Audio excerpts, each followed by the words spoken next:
And gentlemen, I am your host, the Crimson Warrior, and today I'm bringing you guys a really quick, in-depth deck profile with an explanation in Shaddolls because I've had a lot of questions lately on how you play Shaddolls, what you're trying to do with the deck, so I want to put all of my opinions and thoughts into a high-quality video for you guys. But before I do that, go ahead and hit that like button if you enjoy the content. Comment down below, tell me what your opinion on dolls are. Help people think through the plays on the deck. Share your mentality.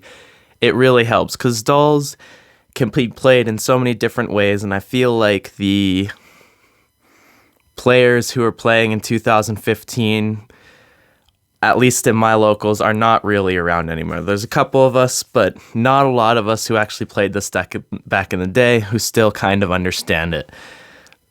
Anyway, getting into it, I have 2 Wendy, 2 Squamata, 2 Beasts, 1 Hedgehog, 1 Dragon, 1 Aerial. The thing with my Shaddoll ratio is you don't want to draw more than one of particularly anything. If I was going to bump up anything in these ratios, it would be Aerial or Dragon for removal and banishing respectively, depending on the matchup I'm in. For the fusion package, I run triple L Shaddoll fusion, or triple Shaddoll fusion, double L Shaddoll fusion, and 1 Resh Shaddoll incarnation, finishing up the Shaddoll part of the deck. I only won 1 Resh because you only need it really for the setup combo when you're doing the mirror match to put your opponent under Abyss Dweller and win the game. But getting on to the other packages real quick, we have double Alistair, double Magical Meltdown, 1 Terraforming, 2 Invocation, and that's basically the entire Invocation package. I brought Alistair down from 3 to 2 because I don't want to draw multiple of him. Like, he's good, but this deck doesn't want to see more than one of anything in its first hand, basically. And Terraforming counts as a 3rd Meltdown, and Meltdown is just Alistair as long as it goes off, and as long as Alistair and Meltdown go off, all of these count as an invocation. So if you count all of these cards as invocation, we have another 1, 2, 3, 4, 5, 6, 7 invocations with the 5 other fusion spells for 12 fusion spells. So your statistics in drawing into a fusion spell turn 1 is very well, as long as everything goes off, which is also why we run the Call by the Graves. And I've been teching in Mystic Mine just because I've found it useful when you brick and basically you just need a couple of turns to bring the game state into your favor and start playing the game. Now, for tech choices and packages, I have some of them in front of you here. I'm only running double Super Poly because this doesn't set you up turn 1. You typically can't summon your fusion materials turn 1, and doing so is inefficient at best. So I'm mainly using this as like a trap for getting my opponent's monsters and negging out their resources. This isn't something that I'm usually making my Shaddoll fusions with or starting my plays with, basically. Double Call by the Grave to stop, hand traps to keep things going. You want Shaddoll fusion to go through. I want to run 3 of a lot of things, but the thing is, like, running 3 ofs, you start seeing multiple things in your hand, and this deck really doesn't enjoy seeing multiple ofs the same card in its hands, basically. You want 1, 1, 1, 1, 1 being fusion, light, and a Shaddoll, basically. You want a Shaddoll and a light to make construct and a fusion spell to make all of that go off so that you can do the first turn play. Getting into my tech choices, I have triple Allure, a Pot of Extravagance, 2 purple Nightfall, 1 blue Sky, and 1 indigo.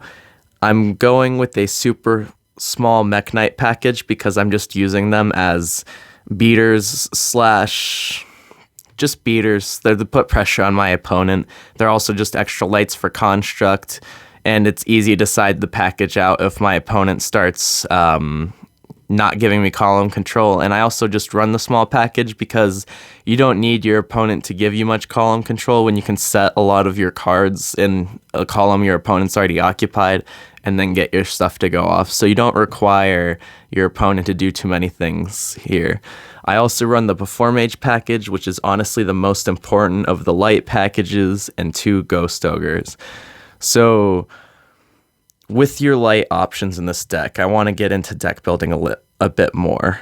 All of this is fine and dandy. If you want to do pure, my advice to you is figure out what light engine you want to do. You're probably going to want Performage if you're trying to do a pure deck and just do like triple damage jug, 2 trick clown, and a hat tricker if you're doing a pure deck. Or, you know, I mean, every other light engine you start to add makes it not pure really in the eyes of a lot of Shaddoll players. Like, you have light engines, you could use dinosaurs as a light and a dark engine for making construct and windows, and just dinosaurs are also one of the best decks that you can add to Shaddolls, in many players' opinion. Not mine. I don't like dino dolls, but I see it work very efficiently. Other things you can add are Light Sworns. Light Sworns and Shaddolls have had synergy since way back in the day, just because the Shaddolls go off and being sent, so the Light Sworns. I don't like the deck because it's a lot of RNG and luck, and this deck's already depending on a lot of RNG and luck, basically, because you need to draw, like I said earlier, a light, a Shaddoll, and a fusion spell to do the main combo that you're trying to do most of the time. And there's other combos, but the most efficient board ending in like your construct, your ability to make window or put your opponent under Abyss Dweller is hyper important. Now, just to show you guys the combo real quick and kind of how everything works, you need some sort of fusion, so either Invocation, El Shaddoll Fusion, or Shaddoll Fusion. Then you need a light, preferably, honestly, one of these two, to do the best combo that the deck has to offer. And then you need one of 2 Shaddolls to bring it as far as possible, which is either Wendy or Squamata. This is your ideal first hand for the starting combo. Now, why you need these 3 cards is because basically you're going to activate your fusion. Fuse Wendy and Trick Clown together. Or we'll use Damage Juggler, why not? Because it'll be a better example for a bit more digging in deck. You fuse these guys together. You make constructs. Construct is going to send Shaddoll Fusion, while Wendy is going to set... Where is my Ariel? Wendy sets Ariel. And then you banish this bad boy for your Trick Clown. Normal summon your Trick Clown. You link these 2 off. If you have a Shaddoll Fusion and you used one to make the construct, you can go ahead and add one back now. Since we use Shaddoll Fusion in this case, you can go ahead and add that back. Now, you're going to make your Cross Sheep, effect of Trick Clown to come back, then effect of Rush to banish the construct and flip the Ariel. Once you flip Ariel, you can bring construct back out, Chainlink 1, Chainlink 2, bring back out Wendy, and construct will send whatever you want at this point. It can be a Squamata to send Beast, or your El Shaddoll Fusion to set up for making a window on your opponent's turn, whatever you want to do. If you link your construct away, get it into graveyard some way this turn, you can instantly make a window using the... Oh, I have 2 of the wrong attributes on field right now. But you can also get your construct in the early play to send a Squamata and then send Resh so that you have a dark on the fields and you can make Winda, essentially. So that's the combo. Basically, what you're trying to do is end up with 2 level 4s so that you can make an Abyss Dweller, a Baguska, You're trying to get Construct to go off twice, and you want to end basically with a graveyard full of a Squamata, a Resh, and a Wendy, so that you're set up for your future turns and potentially maybe an El Shaddoll Fusion back in your hand and an Abyss Dweller with Aerial under it, so it's a 22 Abyss Dweller. Keep your opponent locked out of the game next turn to do whatever you like. And that is the new Shaddoll play.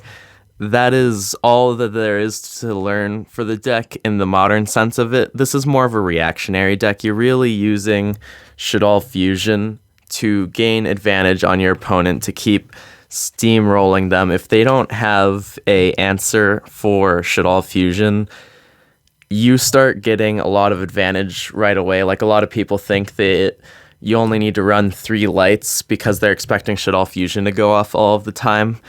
I understand the mentality, but once your opponent knows you're playing Shaddolls, it's like once your opponent knows you're playing Mech Knights, they're going to start doing things to make sure that you don't get ultimate advantage. The Shaddoll Mirror Match ends with people tributing Construct or whatever the one extra deck monster they made off to set beasts, get their Shaddoll Fusion spell card back, and just keep the game at an ultimate grind because you maintain your advantage on your opponent as they're sending monsters to the graveyard from their hand for their fusion, which at base is like basically a -1 or breaking even in Shaddolls because of the way your card advantage goes. It's like, as long as you're sending one of these guys for your light and a Shaddoll, you're gonna get a couple of effects off, but if anything happens, you're gonna start losing resources quite quickly.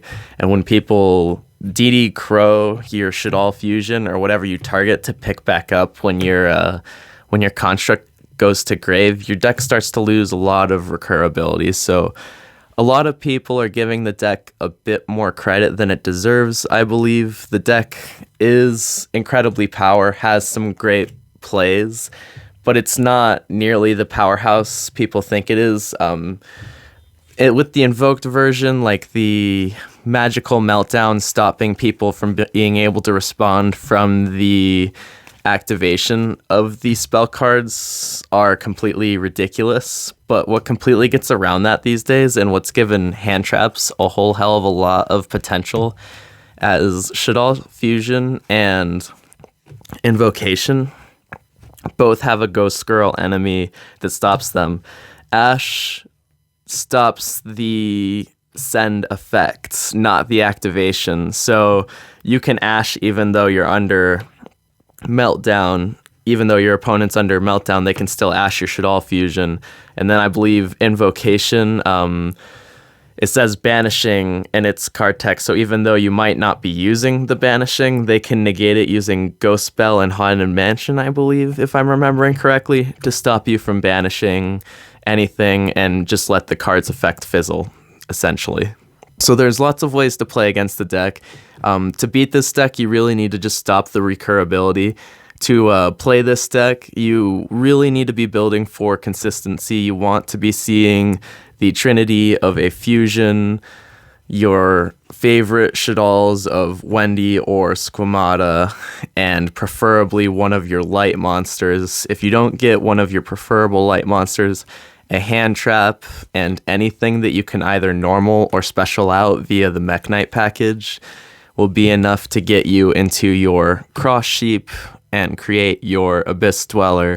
And that's not like, you don't always have to do that. You can tribute set your beasts if you know you're playing the mirror match, leaving no extra deck monsters. Like, sometimes you don't even need to extend into the Cross Sheep to stop your opponent from effectively playing the game. So it's like the deck's really good, but only as much as your opponent lets it, and then as well as its own brick potential, because it's like playing this deck, you're going to run into the hands where you're not drawing part of your trinity and you can't play the game. Like, if you don't get a fusion, one of your favorite lights, and a Shaddoll, you're normally ending on fields of like Winda Pass or a Makava Pass, basically Winda or Makava Pass. Like, these are the kind of boards we end up on when our hands aren't ideal. And it's like, it's not the worst in the world, but people are giving it much too much credit, I think. But it is a really fun deck. I love it. I'm going to be playing it for as long as this new format lets me, basically. There's a lot more options for light packages. You can use light sworns, you can use trick stars, like I said earlier. There's lots of potential. You can also do hand trap hell versions of the deck. That comes down to like hand compositions, what you draw a lot of the times. I'll give you guys a quick view of my extra deck. It's not really organized right now, so let me get cards together a little bit. Construct. So triple constructs, which I know a lot of you guys are gonna think is weird. Double Winda, double Macabre, one Purgatrio, one Raijin, one Alistair, one Almirage, one Super Poly Target, which I'm thinking of turning this back into Violite Chimera. I'm not sure. Salamangreat is rearing its ugly head at locals, and it's still a viable deck. I have put mine away in favor of playing dolls again, but I know a lot of people who are keeping the flame alive and maintaining the deck's reputation into the new Master Rule. Now, I don't think they're going to do much with Salamangreat, and that's another topic for another day. And then my last couple tech choices are Cross Sheep, Abyss Dweller, and Boral Sword. So, like, as you guys can notice, the extra deck's super tight. Like, things you could take out if you were playing pure, of course, is this whole package right here goes away, so you instantly free up 6 slots if you're not playing Invoked. But I honestly do think that's the best version of the deck when you do draw the hands that you want. If I was forced to play pure, or if something were to happen to Invoked on the ban list, what I would move into is like dangers and a whole bunch of discarding, basically, to show you guys like consistency. Because the thing is, like, when you don't draw what you need in this deck, there's not a lot of cards that get you draw other than the Allure of Darknesses and the Pot of Avarice. So adding cards like the Dangers, Card Destruction. I've even thought about adding Morphine Jar, as bad as that is, and it probably wouldn't resolve very often, but when it would be absolutely hilarious. And if you have no cards to discard, it's just a free draw 5, basically. Mystic Mine is here simply. There's games where you're not going to draw. This is me acknowledging that the deck will not draw 100% of the time the combo that you want. And sometimes the best thing to do is turn 2, your opponents summon to their Unbreakable board, you slap this on the field, and you hope they don't out it. And maybe you set your Super Poly and hope they run into that. There's many ways to build the deck, though. If you're going pure, my advice to you is to go hyper consistent. Try to build the deck focusing on Winda and Construct, I think. If you're going to go for any other attribute, Shaddoll, what I think the deck is missing a lot of is people don't realize how good Shekinaga is. With Cross Sheep being an Earth, if you're going to run the Hat Tricker, I would honestly recommend running the Hat Tricker if you're going to use Shekinaga, tech in a couple Mathematicians. If you don't want to run the Shekinaga and you just want to focus on a Chaos version of the deck, there's going to be the Scorpion package, which is basically just extra copies of Shaddoll Fusion and El Shaddoll Fusion when you don't brick. Lots of options for if you want to play something else. Now, this is an experimental version of the deck still. I'm still doing a lot of testing. I'm still trying to refine things as much as possible. I brought it from 45 to 40, cutting down Set Rotation, Secret Village, one Alistair, a Blue Sky, and a Falco, because they just weren't high impact enough. When I drew multiples of Blue Sky, it wasn't fun, and I only need to resolve Blue Sky once, really, to get what I need from the card. It is extremely well on its own. It's honestly like why I still have Starving Venom in here, is when I have multiple Darks on field, or I can just end games. Boral Swords in here for easy ending games. Like, you're wanting to do one of two things in this deck. You're going to want to end things quickly, or you're going to want to drag things out. And I think min-maxing towards both of those, is odd as a statement as that is what you're trying to do in this deck, because if you either try to end the duel as quickly as possible, it doesn't reveal your weakness towards resources once your extra deck starts to dwindle down. Like, as long as you have an extra deck in this game, you have plays. But once you've gone through the double Winda and the triple construct, like, unless you're still steaming on a couple of invoked cards, the deck runs out of plays really quickly. You stop generating advantage. It's why I don't run the app cologne. I get why people like the app cologne, but for me, app cologne doesn't put pressure on my opponent like construct does. Like, you have to out construct in weird ways because of its effect. Non-targeting destruction is good. You can out Avermax with construct. You can out all of the Borals with construct. Construct puts your opponent under an immense amount of pressure, and I think it's hilarious to watch that. And hilarious to do, especially if you have like a Makaba or a Winda on field as well. Watching your opponent try to out a Winda, a Construct, and a Makaba as we start to go into Master Roll 5 here is going to be absolutely hilarious. And honestly, I do think this deck does deserve a minor hit going into Master Roll 5 because it's going to make us that much better. I'm just hoping they don't touch the Shaddolls because they have been freed, and I don't think they're the problem. I mean, Construct is minorly degenerate, but Called By being the card that it is now, being able to stop Construct for 2 turns, and DD Crow being the card that it is, once you get Construct out of the graveyard, you can basically do what you want. There's a lot of interactability with this deck, and a lot of people just haven't learned how to side against it yet. I'm also like, people are trying Dimensional Barrier against me, and they debuy me on my turn while I have hands of like El Shaddoll Fusion and Super Poly and the ability to make Winda. And I'm like, okay, I set Super Poly, I set El Shaddoll Fusion, I set one of my Shaddoll monsters, I pass. Standby phase, make Winda. Okay, like, Anti-Spell Frag and Imperial Iron Wall are like a thorn in this deck's side, but I've rambled on enough, and I'm sure you guys enjoyed the information I provided, deck strengths, weaknesses, deck building, potential options you guys have. So go ahead and thumbs up if you guys like the video, comment down below, tell me what you think, what your opinions on dolls are, where you think the deck could go, what potential hits do you think it deserves going into the new Master Rule before things really change up and Yu-Gi-Oh! Goes back into its old glory, as a lot of people are saying, and as honestly I really enjoy. I like old Yu-Gi-Oh! And I really appreciate being able to go back to it finally.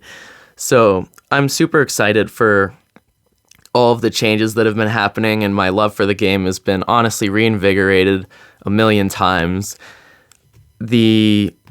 Remember, subscribe, guys. It helps me out significantly if you do, and I appreciate you guys for it. Sorry I've been a little bit slower on content lately. I've just been getting used to a new job, new schedule, but I'm chugging along, trying to get back into the swing of these things, trying to get videos up for you guys. Anyway, this was the Crimson Warrior, and you guys have a great rest of your day. Peace.